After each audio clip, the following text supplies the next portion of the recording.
जो सदैव समस्त जीवों को आध्यात्मिक स्फुलिंग के रूप में भगवान के ही समान गुण वाला देखता है, वही वस्तुओं का असली ज्ञाता हो जाता है।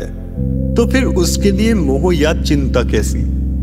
तात्पर्य: मध्यम अधिकारी तथा उत्तम अधिकारी जिनका वर्णन पिछले मंत्र में किया गया है, उनके अतिरिक्त अन्य कोई भी व्यक्ति जीव की आध्यात्मिक स्थिति को सही नहीं देख पाता।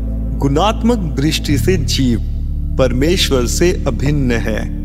जिस प्रकार अग्नि के स्फुलिंग और अग्नि गुण की दृष्टि से एक है, फिर भी मात्रा की दृष्टि से ये स्फुलिंग अग्नि के समान नहीं है, क्योंकि स्फुलिंग में ताप तथा प्रकाश की जो मात्रा रहती है वह अग्नि के ताप तथा प्रकाश की मात्रा के तुल्य नहीं होती। महाभागवत को इनमें एकत्व इसलिए दिखता है क्योंकि वह प्रत्येक वस्तु को परमेश्वर की शक्ति के रूप में देखता है। क्योंकि शक्ति तथा शक्तिमान में कोई अंतर नहीं होता, अतएव उनमें एकत्व का भाव होता है। यद्यपि विश्लेषणात्मक दृष्टि से ताप तथा प्रकाश अग्नि से भिन्न है, तथापि ताप तथा प्रकाश के बिना अग्नि शब्द का कोई अर्थ नहीं रह जाता। इसीलिए सामासिक रूप से ताप, प्रकाश तथा अग्नि सभी एक है। इस मंत्र में एकत्वम अनुपश्यतः शब्द सूचित करते हैं कि मनुष्य को चाहिए कि वह प्रमाणिक शास्त्रों की दृष्टि से समस्त जीवों के एकत्व को देखे। परम पूर्ण भगवान के पृथक पृथक स्फुलिंगों में पूर्ण के लगभग 80% ज्ञात गुण पाए जाते हैं, लेकिन मात्रा में वे परमेश्वर के तुल्य नहीं होते। ये गुण सूक्ष्म मात्रा में उपस्थित रहते हैं, क्योंकि जीव उन परम पूर्ण का शूद्र अंश ही होता है। यदि हम दूसरी उपमा प्रयोग में लाए तो कह सकते हैं कि समुद्र की एक बूंद में जितनी मात्रा में नमक होता है, वह कभी भी पूरे समुद्र में उपस्थित नमक की मात्रा के तुल्य नहीं होता। लेकिन एक बूंद में उपस्थित नमक अपने रासायनिक संघटन में सारे समुद्र में उपस्थित नमक के ही समान होता है। यदि गुण तथा मात्रा दोनों की दृष्टि से व्यष्टि जीव परमेश्वर के तुल्य होता, तो उसके भौतिक प्रकृति के वश में होने का प्रश्न ही नहीं उठता। पिछले मंत्रों में बताया जा चुका है कि कोई भी जीव, यहाँ तक कि बलशाली देवता भी परम पुरुष से किसी भी प्रकार से बढ़कर नहीं हो सकते। अतएव एकत्वम का अर्थ यह नहीं है कि जीव सभी प्रकार से परमेश्वर के समान है। इतना संकेत अवश्य है कि व्यापक अर्थ में दोनों का एक ही अभीष्ट प्रयोजन है। जिस प्रकार एक परिवार के सभी सदस्यों का एक ही स्वार्थ रहता है, या कि राष्ट्र में राष्ट्रीय स्वार्थ एक ही होता है, भले ही नागरिक कितने विभिन्न व्यक्ति क्यों न हो, क्योंकि सारे जीव एक ही परम परिवार का अंश है। परम पुरुष तथा इन अंशों का स्वार्थ भिन्न नहीं है। प्रत्येक जीव परम पुरुष का पुत्र है, जैसा कि भगवत गीता में कहा गया है। ब्रह्मांड भर के सभी जीव, जिनमें पक्षी, सरीसृप, चींटियां, जलचर, वृक्ष इत्यादि सम्मिलित है, परमेश्वर की तटस्थता शक्ति से उद्भूत है। अतएव ये सभी परम पुरुष के परिवार से संबंधित है। इनमें स्वार्थों का टकराव नहीं है। आध्यात्मिक जीव भोग के निमित्त है, जैसा कि वेदांत सूत्र में वर्णित है।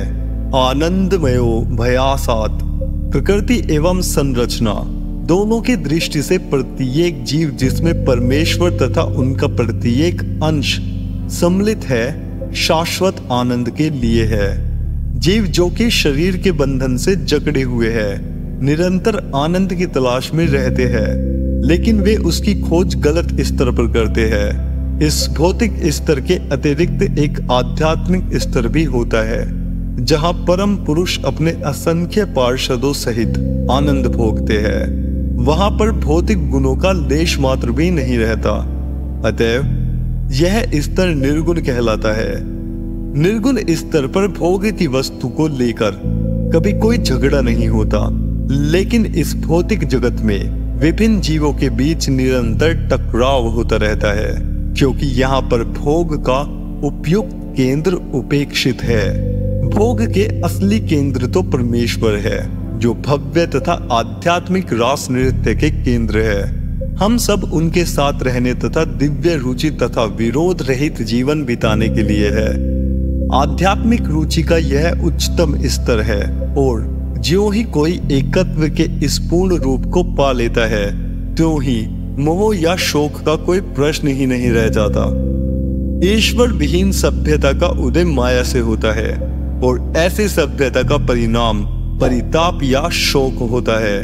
आधुनिक राजनीतिज्ञों ने जिस प्रकार की ईश्वर विहीन सभ्यता का प्रतिपादन किया है, वह सदा चिंताओं से ओतप्रोत रहती है, क्योंकि यह किसी भी समय ध्वस्त की जा सकती है।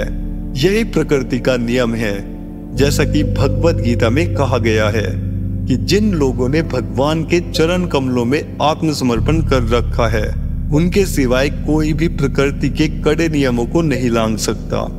इसलिए यदि हम सभी प्रकार के मोह तथा चिंता से मुक्त होना चाहते हैं और अपने विभिन्न स्वार्थों में एकत्व लाना चाहते हैं, तो हमें अपने सारे कार्यकलापों के मध्य ईश्वर को लाना होगा। हमारे कार्यकलापों के फलों का उपयोग केवल भगवान के हित में होना चाहिए, अन्य किसी प्रयोजन के लिए नहीं। केवल भगवान का हित ध्यान में रखकर ही हम यहाँ पर वर्णित आत्मभूत शब्द तथा भगवद गीता में वर्णित ब्रह्मभूत शब्द को समझ सकते हैं, जिनका अभिप्राय एक ही है। परम आत्मा तो स्वयं भगवान है और सूक्ष्म आत्मा जीव है। परमात्मा अकेले ही सारे व्यष्टि सूक्ष्म जीवों का पालन करते हैं, क्योंकि परमात्मा उनके स्नेह से आनंद प्राप्त करना चाहते हैं। पिता पुत्रों के माध्यम से अपना विस्तार करता है और आनंद प्राप्त करने के लिए उनका पालन करता है। यदि पुत्र पिता की इच्छा के प्रति आज्ञाकारी होते हैं, तो परिवार के सारे कार्य सुरुचिपूर्ण तथा सुखमय वातावरण में सुचारू रूप से चलते रहते हैं। ठीक यही स्थिति पर ब्रह्म के परिवार में दिव्य रूप से नियोजित रहती है। पर ब्रह्म जीवात्मा के समान एक व्यक्ति है। न तो भगवान निराकार है, न ही जीव निराकार है। ऐसे दिव्य व्यक्तित्व दिव्य आनंद, ज्ञान तथा शाश्वत जीवन से परिपूर्ण रहते हैं। आध्यात्मिक जीवन की यही असली स्थिति है। और ज्यों ही मनुष्य को इस आध्यात्मिक पद का बोध हो जाता है, त्यों ही वह परम पुरुष श्री कृष्ण के चरण कमलों में समर्पित हो जाता है। किंतु ऐसे महात्मा का दर्शन विरले ही होता है, क्योंकि ऐसी दिव्य अनुभूति अनेकानेक जन्मों के बाद ही प्राप्त होती है। किंतु एक बार प्राप्त हो जाने पर किसी तरह का मोह या शोक या भौतिक अस्तित्व के दुख, जन्म तथा मृत्यु नहीं रह जाते, जो हमारे वर्तमान जीवन में अनुभव किए जाते हैं। श्री ईशोपनिषद के इस मंत्र से हमें यही जानकारी प्राप्त होती है।